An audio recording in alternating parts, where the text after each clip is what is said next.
Jordan, welcome. Thanks for having you to the 2012 Federation Champions. Yeah, good to have you. Thanks, good to be here. Yeah. How was your journey down? It was good. I only live like an hour and a half away, so. Yeah, have you heard some of the stories? Some of the travel. I mean, we've had people, almost thought they were going to sleep in airports last night. Some of the elites come from the West Coast and that sort of thing. So, yeah, you had. I heard ALISTER coming down on a Greyhound bus from Montreal. Is that dedication? You should feel bad. You could have taken a Trailways last night or something. I could have. I should have made it tougher on myself. Right. Well, welcome. Well, I think we have a lot of speed in the field this year, as you can imagine. I mean, it's going to be interesting. I mean, there's some guys. Have you run into some of these guys in the past at different events? Yeah. Way back when I was actually on the World Junior team. Right. Max King was on the senior team. Right. So that was back in the speedy days for both of us. Right. And then Ysildir, I was down in Ecuador for a week at the North Face Championships down there. Okay. And I was running and staying with him. So he's a good guy. He's fun. So we got to know each other real well down there. Right. And then a few of the other North Face guys I know real well. A bunch of the guys, it's first time. And then a few of the other local guys, Frank Gonzalez, Jordan Whitlock. I used to go to Liberty, so I was in with that Lynchburg crowd too. Well, good. So. Well, listen, we have a couple quick questions from some Facebook fans. I'm just going to grab a few here and let you respond. Makia Grandstaff wants to know, would you consider yourself a volume runner or a quality runner? I'm probably more volume. Okay. Just because that's what I enjoy. Okay. And what would volume be? Like for a peak week, right before you taper for a big race? Peak week, I get up to probably between 100 and 120 miles a week. Yeah, good week. I probably only do, I'll do like a threshold run in there, or maybe one speed workout. Right. But I don't do a lot of speed anymore. Right, I got you. Yeah, a lot of speed. Yeah. Right. That's relative. Yeah, it is. Yeah. But on a weekly basis, I might not even get a speed workout in. Right, so. I got you. Here's a good question. Brian J. wants to know, if you could be an elite in some other sport other than running, what would it be? That's a tough question. Well, that's why Ryan asked it. I would. Probably one of the downhill sports, skiing, mountain biking, base jumping. So you're not a pitcher for the Yankees? You're not a quarterback for the Bears? No, something more extreme. Wide receiver, maybe? No?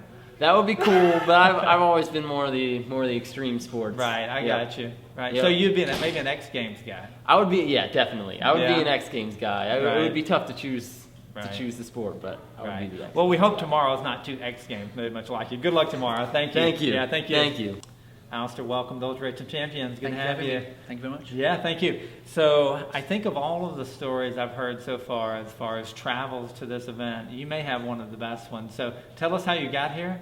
I took Greyhound last night. I got in Montreal at 5 p.m. I'm sorry, Greyhound meaning a Greyhound bus? The Greyhound bus. The Greyhound bus, The Greyhound bus. I was on the bus last night at 5 p.m. I got off the bus in Charlottesville at 1 p.m. Okay. So that's like today. Today. So that's 19 hours. 3 hours ago. Okay. 19 hours of pretty much sat in a chair like this. Right. With a great big guy next to me. Right. A lady doing her knitting on the other side, and that was it. So a 19-hour journey. So that's our time limit tomorrow. Oh, is it? Yeah, that's our time limit. So you could have run home from here. Maybe not. Well, it's good to have you, and we're really glad that you make that kind of effort to get down here. We have some fun questions that have come in from some of the fans. I have a question from David Mitchell, just saying, I'm a first-time ultra runner. What would you say what's the best strategy to avoid pitfalls in ultra running? There's a couple. One in particular, and I've made it more than once, is just going out too hard or getting carried away with those guys in front, especially with a pack that we're going to be seeing tomorrow. You're going to see a lot of good runners, and wanting to keep up with them, and then just burning yourself out. You need to be able to pace yourself. That's the key. Gotcha. And then we have another one here. It says, what's your favorite food on the run, either running or either in a race or training? That's Trip Furman. That's tough to think. I'm a big fan of bananas. I eat a lot of bananas and stuff. Okay. Yeah. Especially black ones, because apparently sugars are quicker to absorb and things. Okay. Are you a gel guy? Do you take gel? That's it. I'm probably a bit of a gel fiend. I have a problem. Okay. I do quite a lot of gels, and they're easy. They're small, so you put them in a pocket and stuff. They're easy to carry. Right. And so gels are good. And as it gets later into the race, you always get that kind of salty craving towards the end. And so if your mouth can do it, a couple of pretzels are always good at the end. But for me, it's always the after-race meal. I guess that's important. So I've asked this one a couple of times, but Paul Olson has been wanting to know if you could be an elite athlete at some other sport other than running, what would you pick? I think I had a crack at it in my youth. It would have been snowboarding. Snowboarding? Yeah. Oh, there you go. Okay. Yeah. In the big air and stuff. Right. Terry Harkinson was the man back in the day. Yeah. So, I would have been a snowboarder. There you go. So hopefully no snowboarding tomorrow, just a lot of running. No, maybe some, high speed in between the trees. There you go. But, good luck. Thank you so much. Thanks for making the journey. Good luck tomorrow. Thanks. Todd, welcome to Ultra Racing Champions. Glad to be here, Gil. Yeah, good to finally get you here. So you were one of those people, I think, that were on the slate for 2011. Am I right? I mean, you were coming. Yeah, I was supposed to be here. We'll get you on camera and know what your excuse is for not showing gracious. up. So Smart will happen. I got linked up with the best sock company in the world, and things happen. Yeah. Right. So we have a few questions here from some of the Facebook fans. Okay. Ashley wants to know what brand of socks will you be wearing? Smart wool head to toe, of course. Smart wool.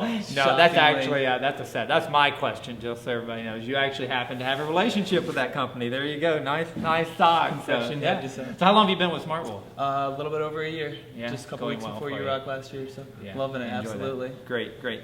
How would you answer this question? This is also from Ashley Schaefer Mortz. It says, would you say you can't overtrain, just under recover for an ultra distance race? Can you overtrain or just under recover? You can absolutely overtrain. I think so.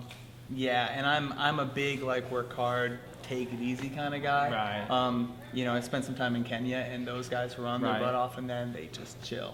Right. So chilling is important. Right. I got you.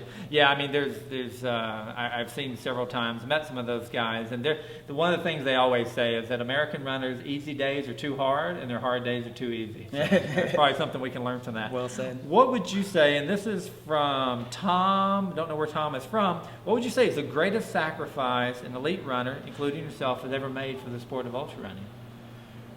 Wow. I would say a lot of people will probably make greater sacrifices than I have, just in terms of running for causes. Right. To be completely honest. Or family commitments, time. Yeah. For me, the biggest sacrifice I make is sleep usually. Right. Getting up and getting it done, and just being dedicated. But it takes time for all of us, and you put your time in, and the results show. Right. Now you know the group that's here. We've got a bunch of the top guys from all over the place here. Have you run against some of these guys? Let me think who I've been against before.